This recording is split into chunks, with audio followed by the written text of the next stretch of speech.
है जो कभी घुसकर मारते हैं, कभी गदर मचाते हैं, कहीं टाइगर बन जाते हैं, कहीं एलओसी पर बहादुरी के झंडे गाड़ देते हैं, कहीं बगैर वीजा पासपोर्ट के यूं ही पाकिस्तान में घुस आते हैं, कभी दुनिया के किसी भी हिस्से से भारत के लिए कुछ भी ले आते हैं। जी ये वही बॉलीवुड फोर्स है जिसका तस्करा मैं पहले भी बड़ी तफसील से कर बात तो दुरुस्त की है कि अगर भारतीय फिल्में यहाँ पर आके इतना बिजनेस कर जाती हैं, दैट मीन्स पाकिस्तानी जाते हैं उन मूवीज को देखते हैं और कौन उन्हें फोर्स करके भेजता है। नफरत और हैवानियत में इस कदर अंधे हैं, जैसे फिल्मों में पाकिस्तान के खिलाफ फिल्माए गए सीन्स को सच समझते हैं। एक तो आपने फिल्म की अपनी इंडस्ट्री का बेड़ा गर्क आपने खुद किया, या तो आप बंद करते तो बिल्कुल ही बंद कर देते। आप हर जगह नुक्कड़, हर गली कोने पे ना होती वीसीआर की, वीसीडी की, डीवीडी की दुकान कि हर कोई जाके इंडियन फिल्म ले सकते हैं। वो हिदायतकार जो हुब्बे मोदी में बोझे पाकिस्तान पर फिल्में बनाते हैं, वो फनकार जो फिल्मों में शाइनिंग इंडिया का कॉस्मेटिक चेहरा दिखाते हैं। कुछ फिल्में थी भारत की जो कि पाकिस्तान के खिलाफ थी, पाकिस्तान के बारे में उसमें नेगेटिव चीजें थी। लेकिन आपको मैं बदकिस्मती बताऊं कि कोई ऐसा इंसान मुझे नहीं मिला जिसने अपने घर पे केबल टीवी के ऊपर इलीगली ये फिल्में ना देखी हो या अपने घर पे डीवीडी के ऊपर ये फिल्में ना देखी हो। अदालतें, पुलिस, कानून, इंसाफ, हुकूमत, फौज, रियासत, सब कुछ बीजेपी और हिंदुत्व के जेर असर है। अर्नब गोस्वामी के जरिए भारतीय मीडिया तो एक्सपोज हुआ ही है। मोदी जी ने अपना सबसे बड़ा सहारा बॉलीवुड के लिए भी खुद ही गड़ा खोद दिया। वैसे मोदी जी आपके लिए एक मशवरा है, ये तो बेचारे अदाकार हैं, अदाकारी करते हैं। और ब्रिगेडियर साहब से जानने की कोशिश करेंगे कि लाशारी साहब ने जिस एक्सट्रीमिस्ट एटीट्यूड का जिक्र किया है भारत के अंदर, जो फेस करते रहे हैं वक्तन फवक्तन हमारे आर्टिस्ट, दूसरी जानिब ये जो भारतीय फिल्मों की नुमाइश का मामला है, उस बैन को लिफ्ट करना है, ये तमाम चीजें क्या इंटरलिंक्ड हैं या ये मूवीज वाली चीजों को इससे अलग करके हमें देखना चाहिए? भारत का रवैया और उनकी हरकतें एक अलग मौजू है। पाकिस्तान की अपनी फिल्म इंडस्ट्री, सिनेमा और एग्जीबिशन इंडस्ट्री एक अलग चीज है।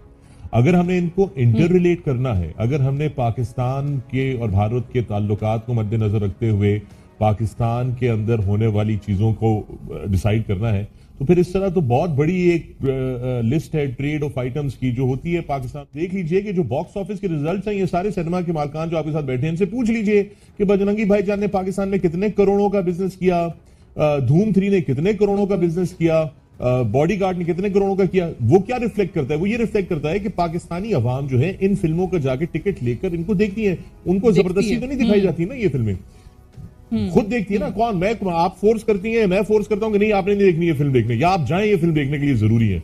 बॉक्स ऑफिस पे टिकट जब वो खरीदते हैं तो अपनी मर्जी से खरीदते हैं ना। तो ये एक हमारे अंदर ये जो खाम खा का हम डिबेट जो क्रिएट कर रहे हैं, देखिए हमारी इंडस्ट्री एक प्रोसेस से गुजर रही है। पाकिस्तान की फिल्म इंडस्ट्री एक प्रोसेस से गुजर रही है। उस प्रोसेस को समझने की जरूरत है, कॉमर्स को समझने की जरूरत है, इकोनॉमिक स्ट्रेटेजिक डिसीजन लेने की जरूरत है।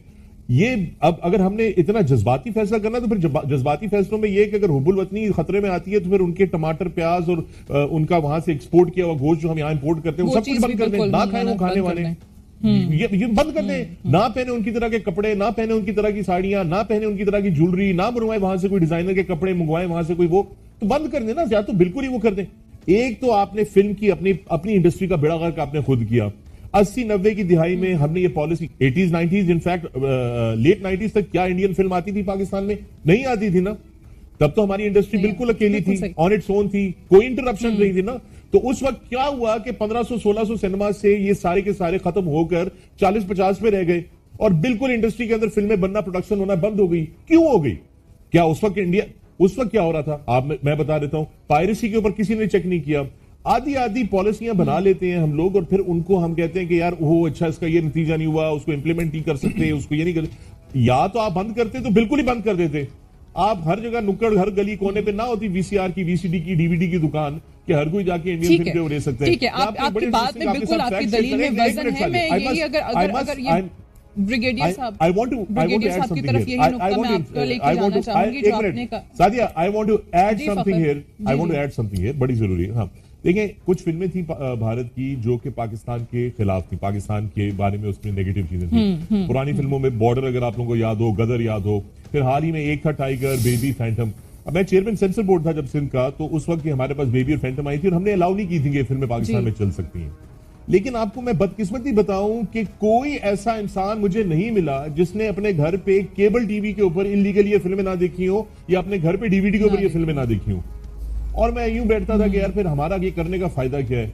जब हम इसको यहाँ पे भी कंट्रोल नहीं कर ठीक सकते? है, तो ये एक वैलिड नुक्ता ब्रिगेडियर साहब कि अगर वाकई में आप भारतीय फिल्मों की बात करते लोगों ने क्या किया, एट टाइम्स हमारे इतने बड़े स्टार्स वहां गए, उन्होंने काम किया उनके इंडस्ट्री में, लेकिन उन्होंने क्या किया, जब काम हो गया उसके बाद हमारे आर्टिस्ट्स को ना वीज़ाज ग्रांट किए गए, ना उन्हें ये इजाज़त दी गई कि वो जाकर अपनी फिल्म्स को, उन फिल्म्स को जिसमें उन्होंने काम किया है, प्रमोट कर सकें। तो I think self respect is very important. I think हमें we as an industry need to put an end to it, और हमें भी ये करना चाहिए एज एन इंडस्ट्री कि हम अपनी इंडस्ट्री को बिल्ड करें, और ना सिर्फ बिल्ड करें बल्कि अपने पाकिस्तान के लिए फिल्म्स बनाने के साथ साथ पाकिस्तान के बारे में फिल्में बनाएं, क्योंकि आई थिंक ये एक ऐसा प्लेटफॉर्म है जिस पे हम इंटरनेशनली अपनी सही इमेज को प्रोजेक्ट कर सकते हैं। We can get across the right image of our country, और बहुत इंपॉर्टेंट और पावरफुल टूल है सिनेमा एंड आर्ट्स। तो हमें अपने कल्चर को, अपने आर्ट को, अपने सिनेमा को अपने मुल्क के फ़रोग के लिए और बेहतर इमेज को सामने लाने के लिए इस्तेमाल करना चाहिए। 70 साल जो हिस्ट्री है,